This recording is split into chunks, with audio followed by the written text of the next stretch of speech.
Estou muito feliz de estar aqui com vocês e a gente poder conversar um pouquinho sobre a Palavra de Deus.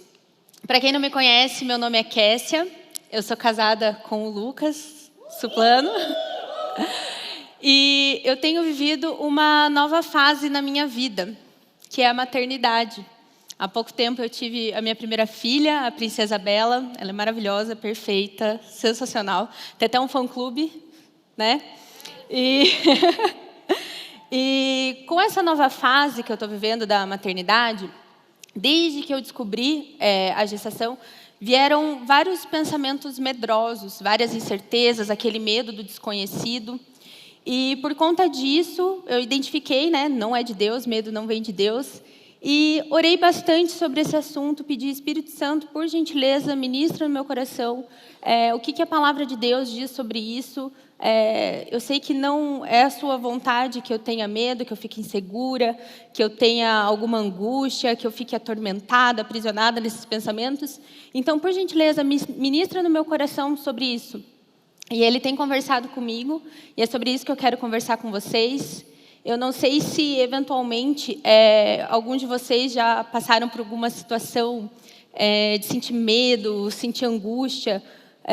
Por exemplo, assim, vou fazer vestibular, não sei se vou passar no vestibular. Ou, vou fazer uma prova, não sei se eu vou passar na prova, não sei se eu vou completar o semestre da faculdade, não sei se eu vou concluir o semestre da faculdade, não sei se eu vou concluir a faculdade em si, se eu vou conseguir trabalhar na área que eu estou me formando, ou se eu já tenho um trabalho na área que eu estou me formando, se vão me demitir eventualmente. Enfim, uma série de possibilidades. Ou então, assim, estou apaixonada por um garoto, será que ele vai vir conversar comigo? Não. Ele me chamou para sair, vai dar certo, não vai gostar de mim ou não? Ou, eu sou um garoto e estou gostando de uma garota e quero chamar ela para sair. Será que eu vou? Será que ela vai aceitar? Será que não vai? Como que vai ser? Ou, será que eu vou ser para sempre solteira e não vou casar? Não sei se vocês já passaram por alguma situação que desse medo, vocês ficassem angustiados, preocupados com aquilo. Se vocês tiveram alguma situação como essa, eu queria trazer uma excelente notícia para vocês, que inclusive é o título da minha mensagem de hoje. Em Cristo não há medo. Em Cristo não há medo. Amém? Vamos ler ali comigo um versículo, e eu peço a gentileza que vocês prestem atenção em cada palavra, porque esse versículo falou muito comigo nessa situação. Lá em 1 João 4:18, diz assim: no amor não há medo. Ao contrário, o perfeito amor expulsa o medo, porque o medo supõe castigo. Aquele que tem medo não está aperfeiçoado no amor. Um único versículo já nos ensina tantas coisas. Vamos ler frase por frase ali. Primeiro ele diz: no amor não há medo. Vocês conseguem entender que no amor não há medo? Então, medo e amor, eles não coexistem. Não sei se vocês já aprenderam também com o pastor Pio a ler o inverso do versículo. Então, se no amor não há medo, no medo não há amor. Eles não coexistem. Amor e medo não coexistem.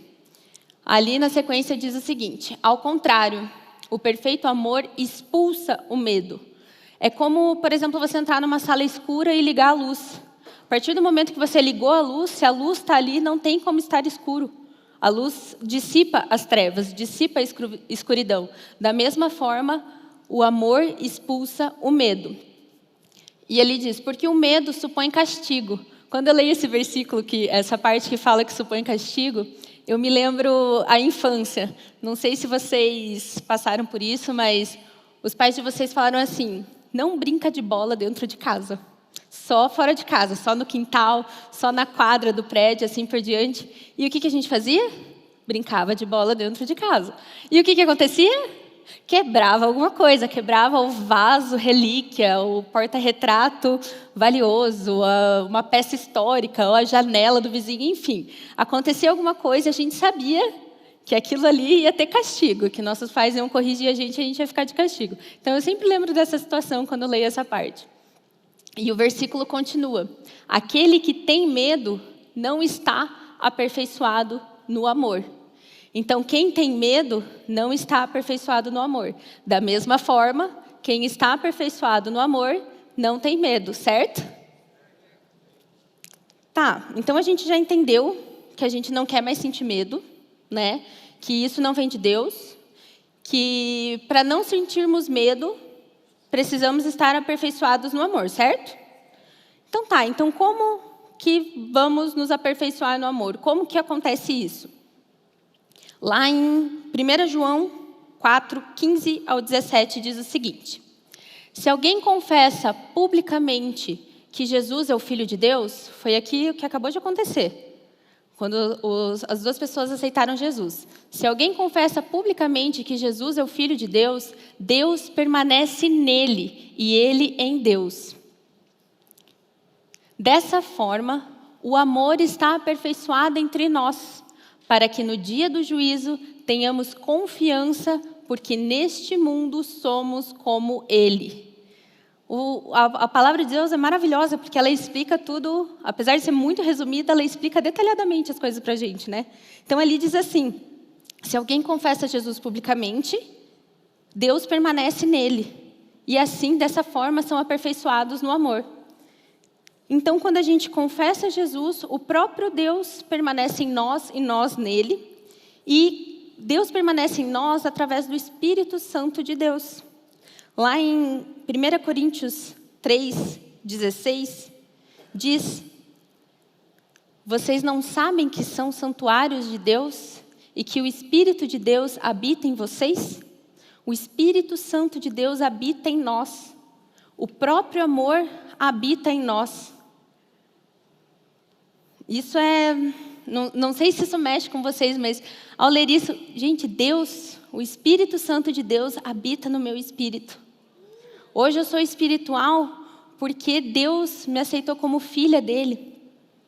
Em Romanos 8,15 ainda diz: pois vocês não receberam um espírito que os escravize, para novamente temerem, mas receberam o espírito que os adota como filhos, por meio do qual chamamos Pai, Abba, Pai.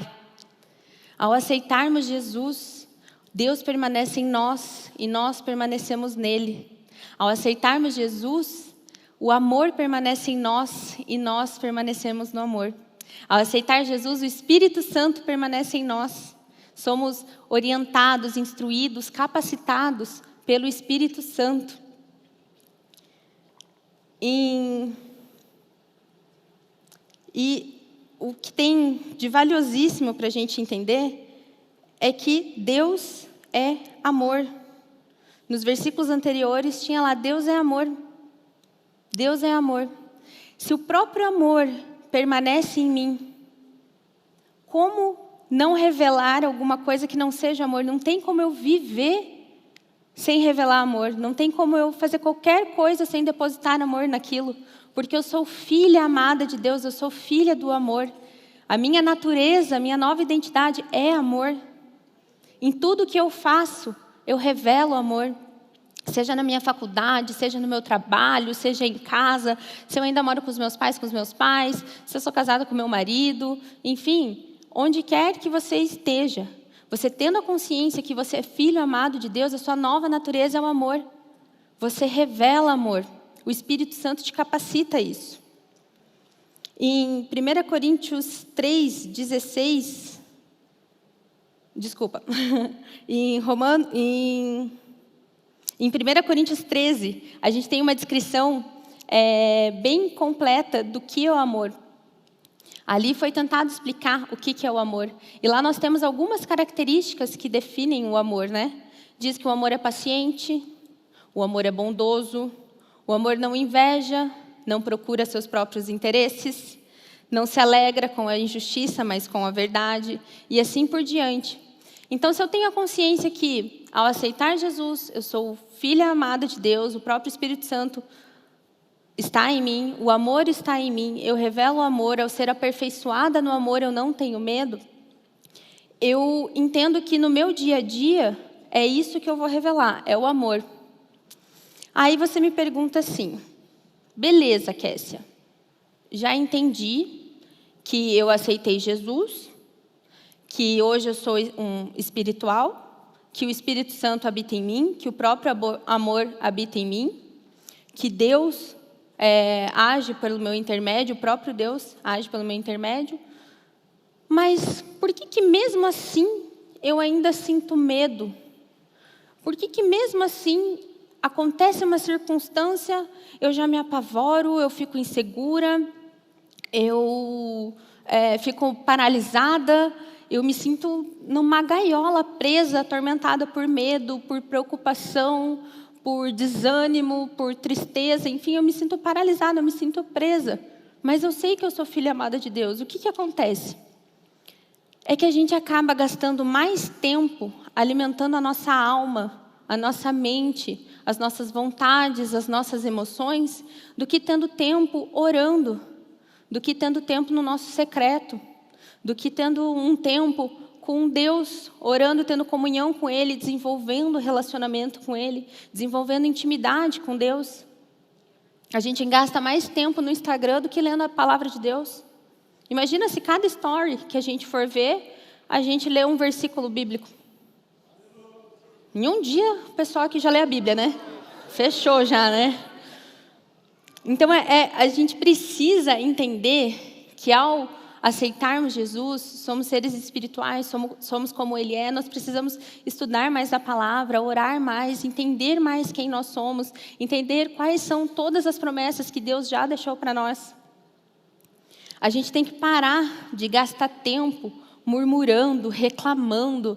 Ai, porque não está legal, porque isso aconteceu, porque fulano falou não sei o quê, porque aquilo está estragado, porque... Só murmurando, só falando de circunstâncias e começar a declarar a palavra de Deus. Porque eu sou filha amada, porque eu sou árvore plantada em ribeiro de águas tranquilas, minhas folhas nunca murcham, eu dou fruto no tempo certo, eu sou mais que vencedora, eu sou forte, eu sou corajosa e assim por diante. A gente tem que declarar o que a gente quer ver, não o que a gente está vendo. A gente tem que declarar a verdade sobre as nossas vidas. A gente tem que declarar a palavra de Deus sobre as nossas vidas. E a palavra de Deus ainda ela continua nos instruindo sobre como o amor de Deus é aperfeiçoado em nós. Lá em 1 João 4, 11 e 12, diz o seguinte: Amados, visto que Deus assim nos amou, nós também devemos amar uns aos outros. Ninguém jamais viu a Deus. Se amarmos uns aos outros, Deus permanece em nós e o seu amor está aperfeiçoado em nós. Se amarmos uns aos outros, o amor de Deus está aperfeiçoado em nós. Ao aceitarmos Jesus, o próprio amor permanece em nós. E nós, é como se a gente desse um recibo de que o amor está em nós, que está aperfeiçoado em nós, amando uns aos outros. É demonstrar que nós recebemos de Deus esse amor. Por isso, sabendo essa nossa nova natureza, a gente não tem outra alternativa senão amar o próximo. Senão colocar o outro em primeiro lugar. O próprio amor permanece em nós.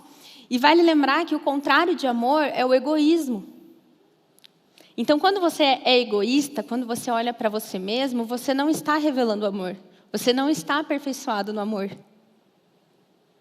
Aí você tem medo, você tem insegurança, você tem preocupações e assim por diante. Você não está posicionado em Cristo Jesus.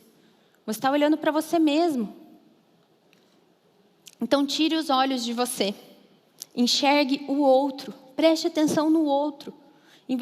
Esses tempos atrás, eu estava meio chateada, assim. Eu fui mandar uma mensagem para uma amiga minha reclamando, tipo, aconteceu tal coisa.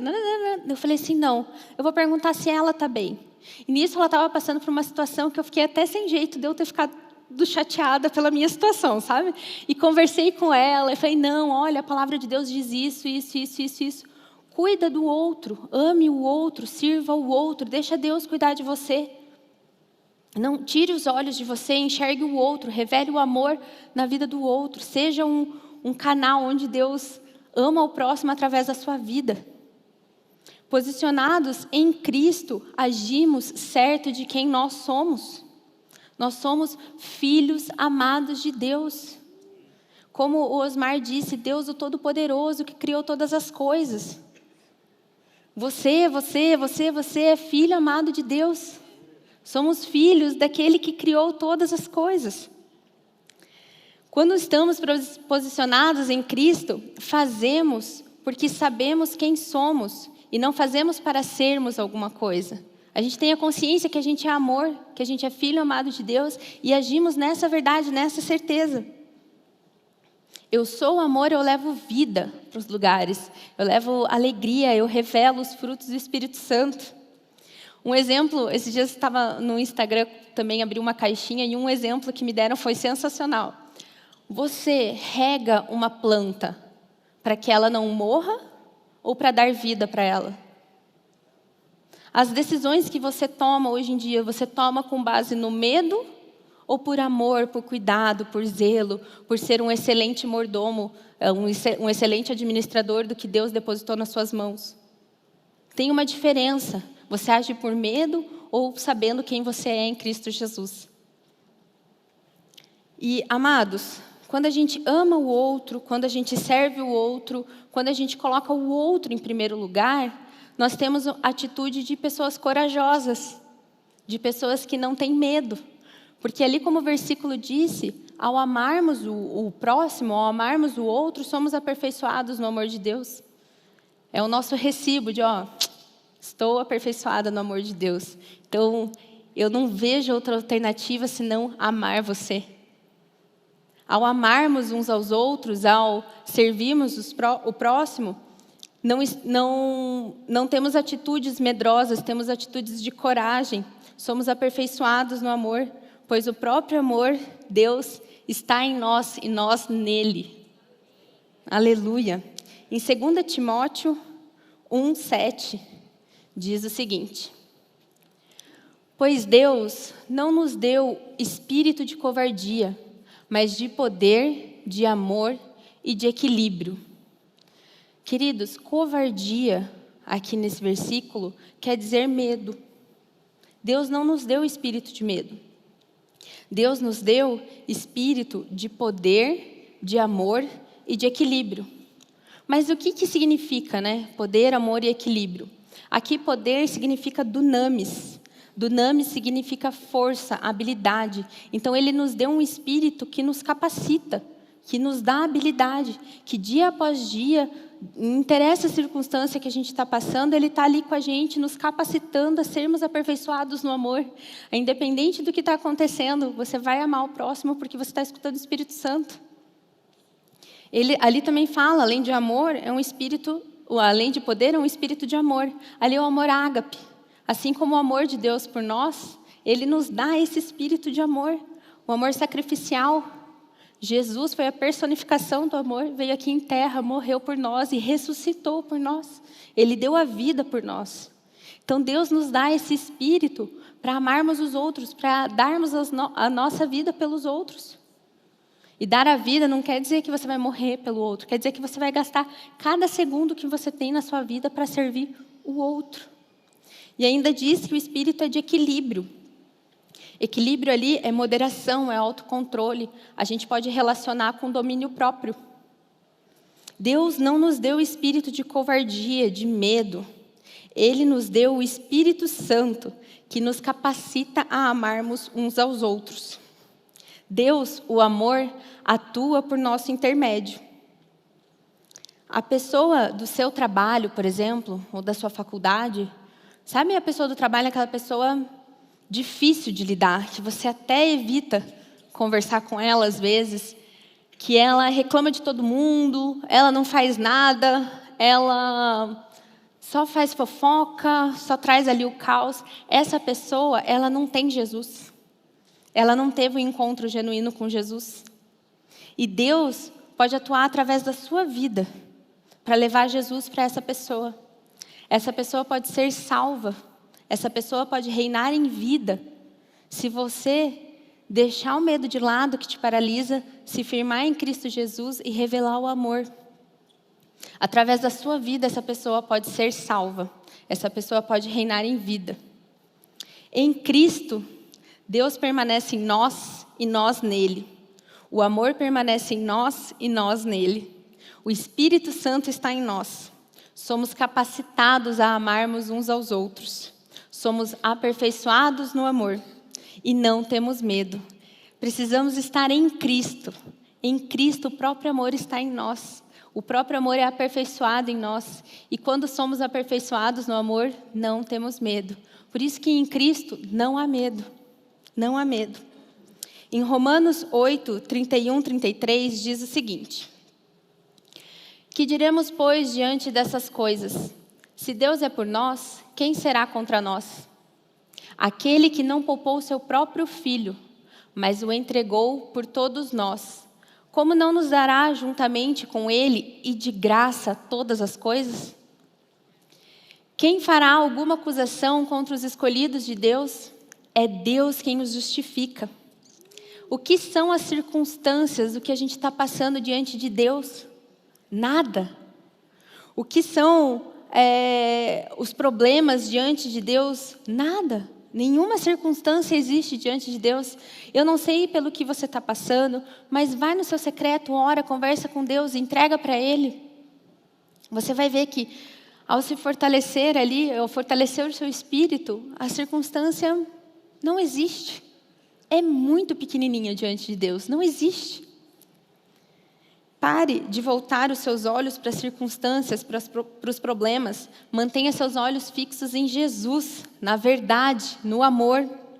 Cristo nos libertou dessa prisão de medo, de preocupação, de angústia, de tormento. Nós somos libertos disso. Em Cristo não há medo. No amor não há medo. E nada nesse mundo nos afasta do amor de Deus.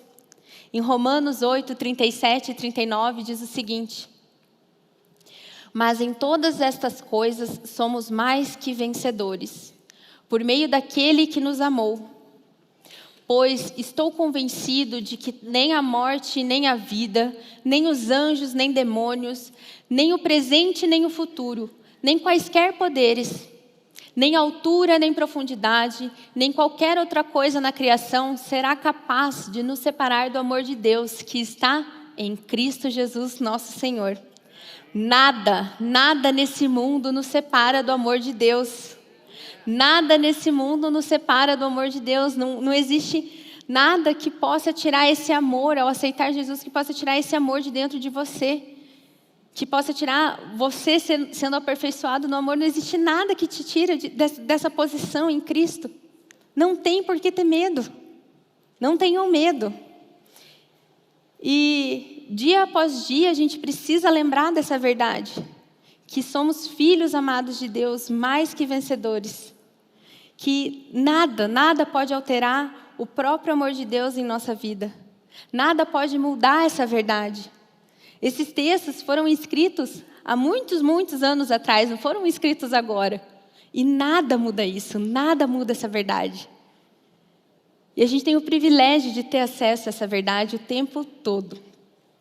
E para encerrar, eu quero lembrá-los do seguinte versículo. Em Deuteronômio 31, 8, diz o seguinte: o próprio Senhor irá à sua frente e estará com você.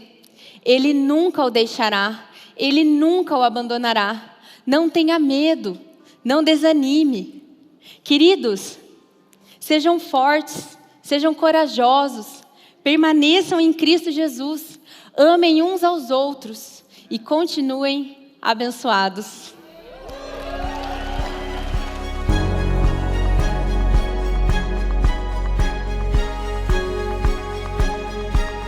No último dia e mais importante dia da festa, Jesus levantou-se e disse em alta voz: se alguém tem sede, venha a mim e beba.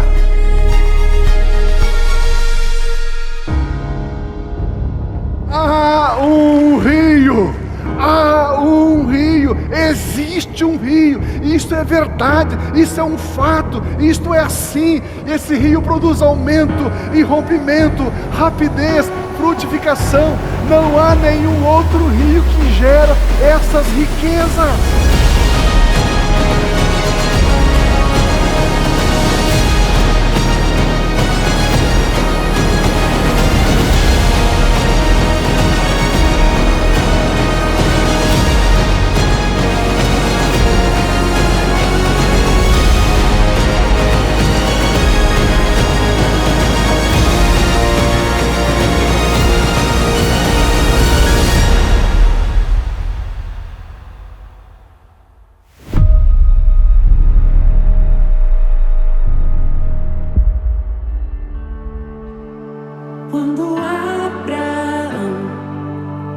ouviu a tua voz, o seu coração se encheu de fé em seu caminhar. Cada passo seu se vê.